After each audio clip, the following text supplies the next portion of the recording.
Well, hey, you two, PD Two Finger here. Can you guys hear that? The neighbor's TV. It's not. It's always on. Anyway, today's a recommend video. I made another video earlier where I was talking about frozen pizza mode, where I'm just going to be taking it easy, hoping that my hand will heal up. And then moving forward, we'll be playing some guitar, making music, writing music. And then maybe if I get the itch to get back and do some projects, I could do a Shin-I companion fuzz. Shin-A companion fuzz, I'm saying it wrong. And then the Mystic Spirit Box. So that's what's on the menu. I've noticed an improvement today in my hand. So that's fantastic. Going to the pain clinic tomorrow to see the doctor about my back issue. It's hot, it's humid. We missed the spring season, you know, what can I say? It was this COVID lockdown, and we did the right thing. We stayed in, and we have the show for it is 6 mini concerts that are on my YouTube where we're making music. And those I will treasure. I think they're funny. I went back and checked some of them out, the canned laughter and the stuff on there. I'll treasure those videos. I really enjoyed going back and taking a peek at some of that stuff. So I'm kind of distancing myself from it so I can go back and then check it out. And I think I'm proud of that. I think maybe some of the performances, not so hot. Some of them are better than others. But hey, it's live music. That's, you know, there's no do-overs. That's what you get. So today's recommendation is a bit of a off the beaten path. When you think of David Bowie, do you think of Tin Machine? Well, I do. They've got 2 albums. Second one I really don't care for. The live album I really don't care for. That was called Oy Vey Baby, I think. A take on Achtung Baby, maybe. Tin Machine was a band that David Bowie had from 1988, 89 to 1993, maybe 92, and pretty much grunge came and happened. That band pretty much wore its, like they burnt out fast. Like they came, they did their thing. You ended up with 2 albums worth of stuff. The one album, I think is it just called Tin Machine, is excellent. It's flawless. There's a John Lennon cover on there, Working Class Hero. But pretty much every song on it is good to great. You have brothers, or are they cousins? I don't know. It's Soupy Sales kids. I thought they were just brothers. Tony and Hunt Sales. And one of them plays bass, the other plays drums, and then there's this Reeves Gabriels, however you say his name. That guy who, I think he plays guitar for The Cure now. And he's a pedal board guy. He's a guy who used to play Parker guitars when they first came out. He was playing Parkers. Before that, he played Steinbergers. So he's a locking tremolo type of guy who uses the whammy bar. He is a stunt guitar player, is what he is. And he also played the Boss RPS-10, the backwards box. So really, people that played that, you couldn't count them on one hand. It's Ballou, Rob Fetters, Reeves Gabrels, and then there's this other guy, Pete Two Finger, who played it too. But he doesn't count. So really, if there's any other artists that played guitar that extensively used that effect, please let me know, because I really love listening to guitar players use that reverse delay. That's my favorite thing. I know it's corny, I know it's predictable, I know there's a lot of motifs or things that you hear, things that it does, that it always does. that you can look at as a flaw, not a feature. But I embrace it. I love it. I love when people play backwards guitar. I think it's just absolute magic. It's magical.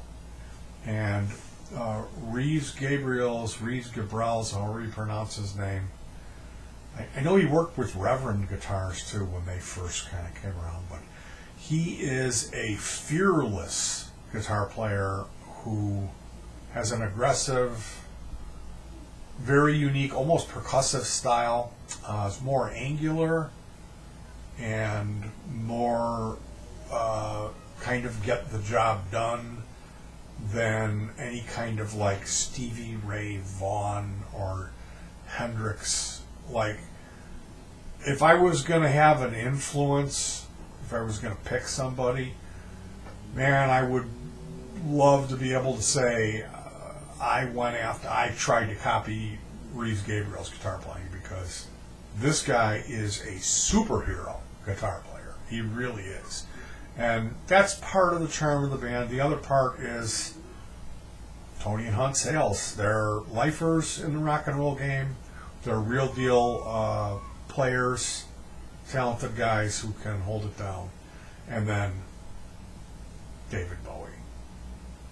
And if you're not a Bowie fan, I can understand. There's always that it's overplayed, like not liking Metallica, not liking the Beatles.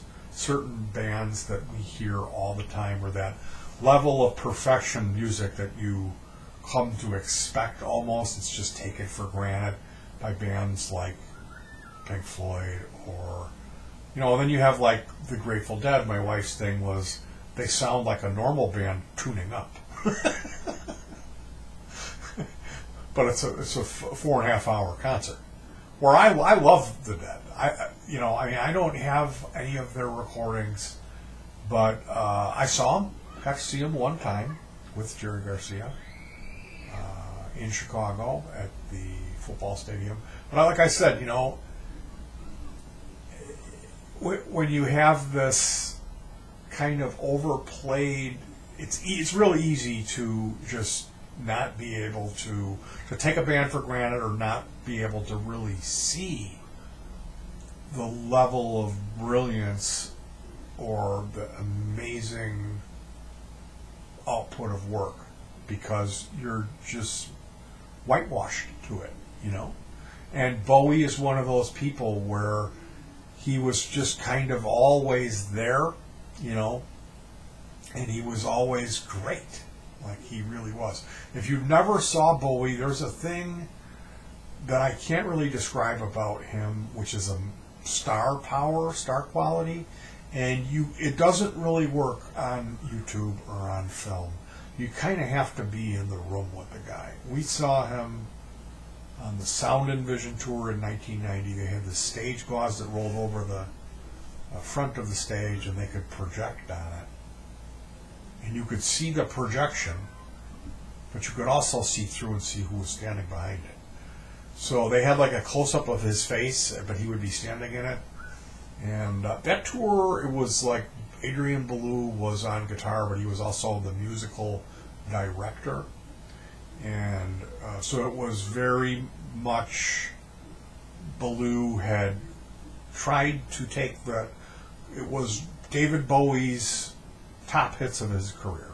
He said, I'm going to go out, I'm going to play this music one more time live, and then I'm going to change gears and I'm going to reinvent myself, and you're not going to hear Blue Jean or China Girl or Suffragette City or Major Tom anymore. I'm not going to play them live. So this was Belew-centric. It had that Adrian Belew kind of urgent musical sense to it, where it was boiled down and it was just the essential elements of the music, of the songs.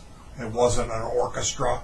It was just Belew, a drummer, a bass player, and a keyboard player. And whoever, they probably all sang backups. But that tour was mind-blowingly great.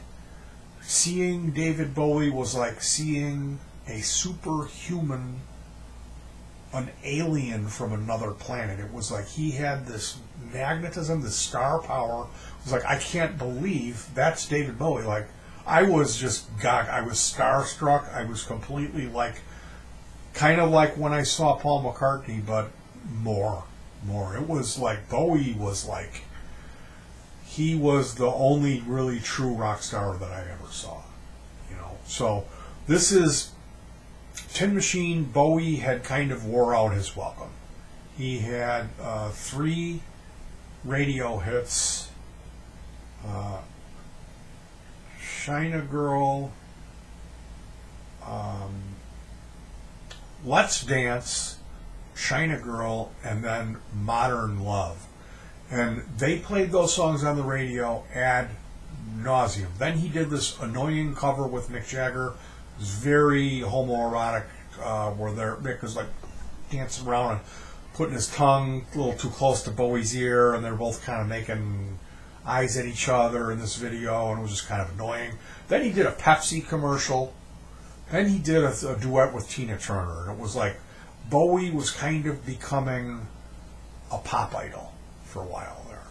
And he did this Glass Spider tour, which is supposed to be a return to rock and roll. He had Peter Frampton on guitar, and that is it's shorthand for Bloated Rockstar Excess. He had a giant spider thing where he came out of it, and it was just bad. It was kind of like MTV style. Like, there was a bunch of background dancers, and they all looked like they could be like Michael Jackson inspired clothes, like kind of Sgt. Pepper, but really 80s. Tony Basil did the choreography, so. And they had like skits and scenes, and it was just kind of corny. And whatever you say about the Glass Spider tour, the cocaine bill was probably hell to pay. A lot. They did a lot of blow. And coming off of that, like Bowie's plan was, I'm going to test this idea, then I'm going to take it out on the road and write an album for this like rock theater, like what Roger Waters tried to do with The Wall. So this was Bowie warming up to that, and the critics hated it. So he was like, you know what, I need to change gears, and I'm going to make this aggressive rock and roll band. That was Tin Machine. And you know what? It backfired. Everyone hated it. They all wanted Modern Love and China Girl again. And here he was with this snotty band of proto-punk mutant, like real rock and roll guys that didn't care about anything but laying down this heavy aggressive music with this tripped out reverse guitar and kind of a futuristic approach, even lyrically. Tin Machine's a weird band. So if you've never heard of Tin Machine, or you don't really know them, you've never absorbed that first album, you definitely want to check it out. It's self-titled. It's Tony and Hunt Sales with Reeves Gabriels, however you say his name. He has a Facebook presence. You can actually friend him, but it's not. The Italian Peninsula is... That guy, Reeves Gabriels, actually played the Roland virtual guitar system. He had a GK2 on initially in Tin Machine, he's got Steinbergers, and he's running those through the backwards box. And I forget, did he use a JC120? I think he did. I forget what type of amps he used. It's a very bright percussive. He's got great tone. And then later on, he was playing for Bowie. He was Bowie's guitar player. Even when Bowie had that African American, the bald woman playing bass, Reeves was in that band with that woman. And he was using a Parker with the GK pickup with the virtual guitar system. So this guy is like, he's got cool high-tech guitar stuff. He's a tone freak. He's got a band called Reeves Gabriels and His Imaginary Friends, and they tour. So he's like a gem. This guy's a real deal. He plays for The Cure now. Again, this album, we could take a look over at...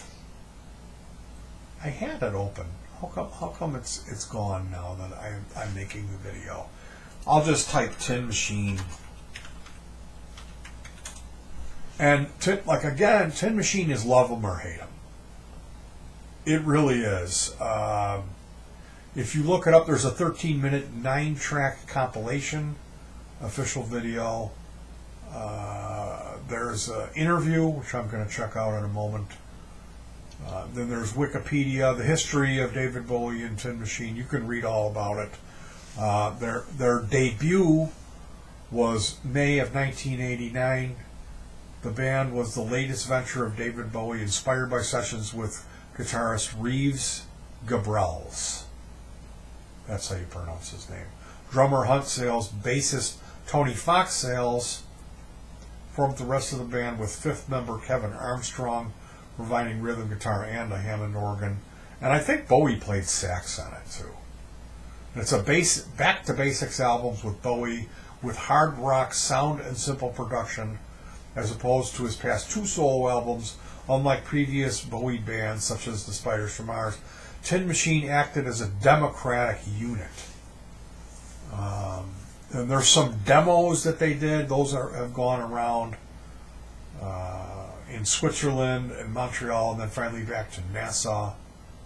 He did not much have any luck in Nassau, finding it hard to recover in the midst of the coke and poverty and crack, which partially inspired the album track Crack City.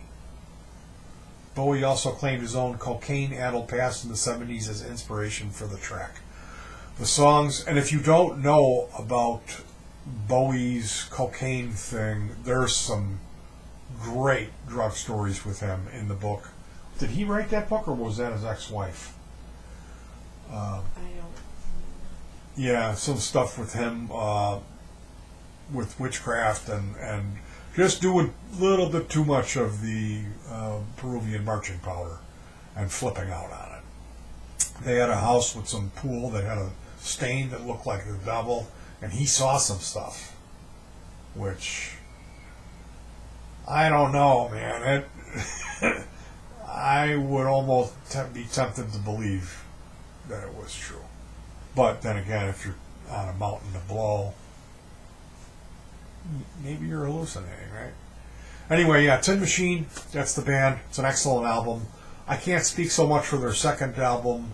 I don't even know if I have a copy of it. I think I got a copy of it.